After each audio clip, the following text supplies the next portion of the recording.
오늘 수업할 내용은 합성함수와 역함수예요. 합성함수는 섞여 있다라는 의미로 사용되는 함수예요. 그리고 역함수라는 건 반대로 풀리는 함수라고 생각을 하시면 되고요. 자, 그러면 진행을 해볼게요. 자, 합성함수라는 거는 자, 일단 정의는 두 함수가 있을 때 한 함수의 결과를 다른 함수에 대응시키는 것들이고, 뭐 연결된 열차처럼 여러 개의 함수가 동시에 존재하는 상황이에요. 자, 표현하고 그림을 먼저 설명을 좀 드릴게요.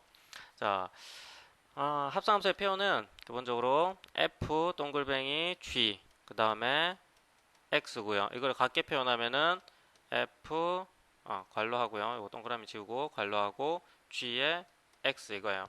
자, gx라는 거 계산을 먼저 하고 그 결과를 fx에다 넣는다라는 것들이에요. 그래서 두 함수에서 한 함수의 결과물, 이게 한 함수의 결과물이겠죠? 함수의 결과물을 다른 함수에 넣어서 대응시키는 것들, 이게 합성함수다라고 생각을 해주시면 돼요. 그래서 표현식은 이쪽에 가는데 표현식이 두 가지가 있어요. 두 가지가 있는 게 첫 번째는 지금 적은 것처럼 f 동글뱅이 g에 괄호에서 x라는 걸 g에 넣어주고 그 결과를 다시 f에 넣어주세요 라는 이런 식하고, 두 번째는 f 동글뱅이 g x인데 이렇게 표현하는 것들, 이 두 가지가 존재합니다.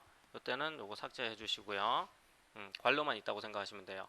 자, 그래서 이 두 가지인데 개인적으로 저는 문제 풀 때는 이게 많이 보이고요. 실제로 저는 이걸 많이 사용을 해요. 왜냐하면 gx 결과를 f에 넣는다라고 해서 이게 훨씬 제가 보기에는 실수를 덜 할 수 있는 것 같아서 이렇게 많이 적고요. 자, 그러면 이거를 실제로 한번 풀어볼게요.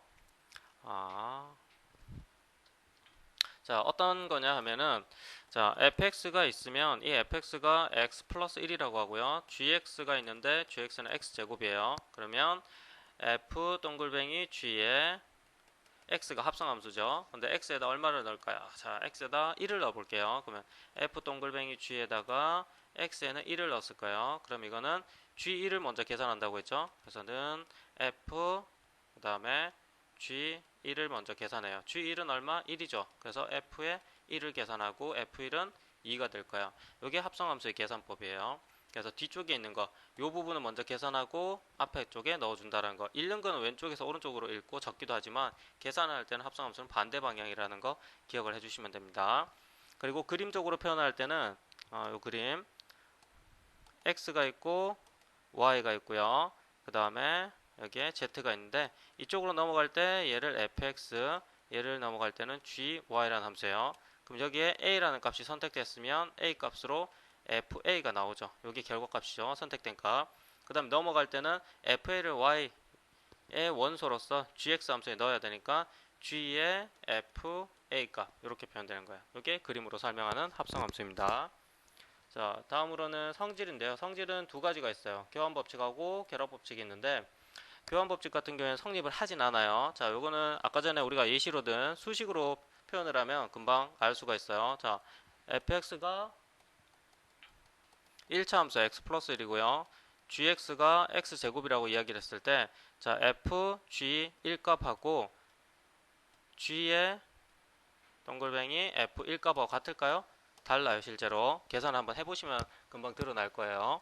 자, 그리고 결합법칙 같은 경우에는 그냥 이렇게 괄호 있는 거 있죠. 괄호를 누구한테 씌워주느냐 이건데, 그림으로 이해를 하시면은, 자, 여기서 f로 가고 g로 가겠죠. 누구를 먼저 계산을 하느냐의 차이가 아니고 얘들은 계산 과정들이 하나 빠졌네요. 잠시만요.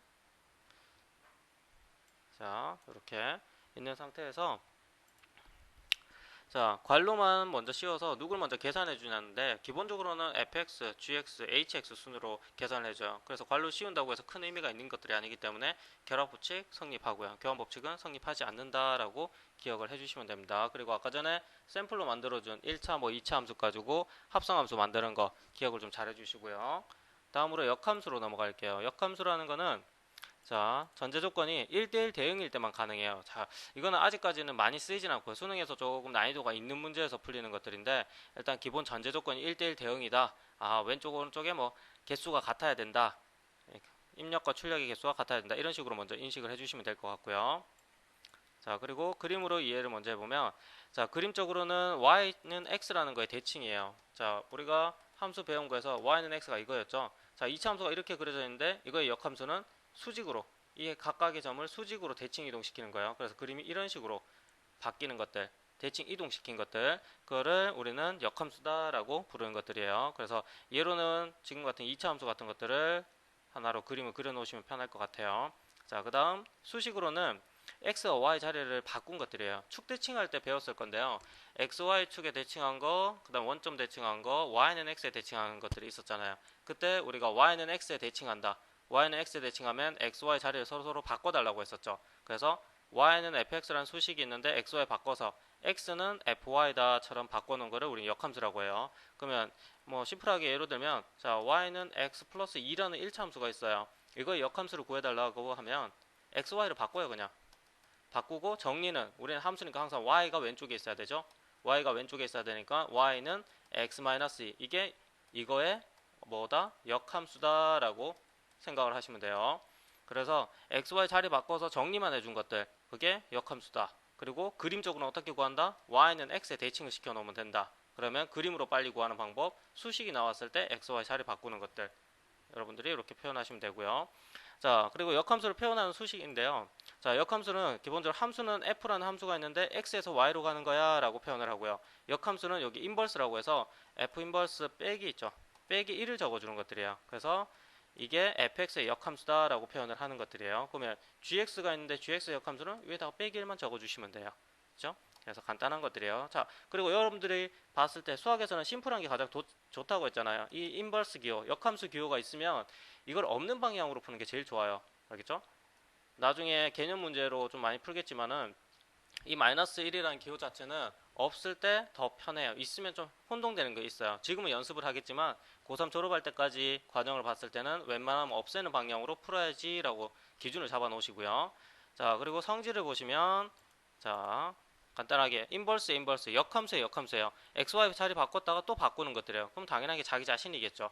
그리고 항등함수라는 건 인버스 즉 역함수랑 그냥 함수랑 만나면 항등함수 y는 x 있죠. y는 x가 항등함수인데 자기 자신으로 계속 돌아오는 것들, 그걸 항등함수라고 부르고요. 그래서 역함수랑 자기 자신 순서 바뀌어도 상관없어요. 그러면 i가 된다라고 해서 항등함수를 알려주는 거고, 이 항등함수는 누구다? y는 x, xy 값이 같기 때문에 입력인 x를 넣었는데 결과도 x랑 같은 y 값이 나온다라고 해서 항등함수로 표현되는 것들. 그리고 분배 법칙, 인버스가 들어갈 때는 이것처럼 순서가 바뀌어야 돼요. 그렇죠? 역함수이기 때문에 반대로 풀리는 거라서 순서까지 바뀐다라고 생각하시면 돼요. 이 부분이 조금 실수를 할 수 있는 부분인데 이것만 조금 주의를 좀 해주세요. 자, 인버스 기호가 나오면, 즉 역함수 기호가 나오면 어떻게 한다? 순서가 바뀌어서 분배 법칙이 된다라는 것까지 기억을 해주시면 됩니다. 자, 그러면 정리를 조금 할게요. 자, 오늘 배운 내용에서 우리가 기억을 조금 해줘야 될 게, 자, 일단 합성함수와 역함수니까 개념 먼저 알아야 되겠죠. 자, 합성함수가 뭐다? 계산한 결과를 다시 넣는 것들이에요. 그럼 표현식은 이렇게 동그라미로 표현을 하고요. 수식 중에서 저는 개인적으로 이렇게 적는 것들 더 많이 선호해요. 실수를 안 하려고. 그래서 합성함수가 결과를 계속 넣고 결과를 넣고 한다라는 거. 역함수는 그림으로 이해하면 y는 x에 대칭시킨 거고요. 수식으로 이야기하면 x, y 자리 바꾼 것들이에요. 표현을 어떻게 한다? 이렇게 인버스 기호 마이너스 1을 적어주면 되는 거고, 주의해야 될 공식은 분배 법칙, 요거 순서 바뀌는 거, 요거 조금 주의를 해주시면 돼요. 저게 의외로 헷갈릴 수 있는 것들이기 때문에 반드시 주의를 조금 해주세요. 그렇죠? 그리고 그림으로 이해를 좀 많이 할 수 있도록 연습을 해주시면 되고요. 자, 오늘 수업은 여기까지 하겠습니다. 수고하셨습니다.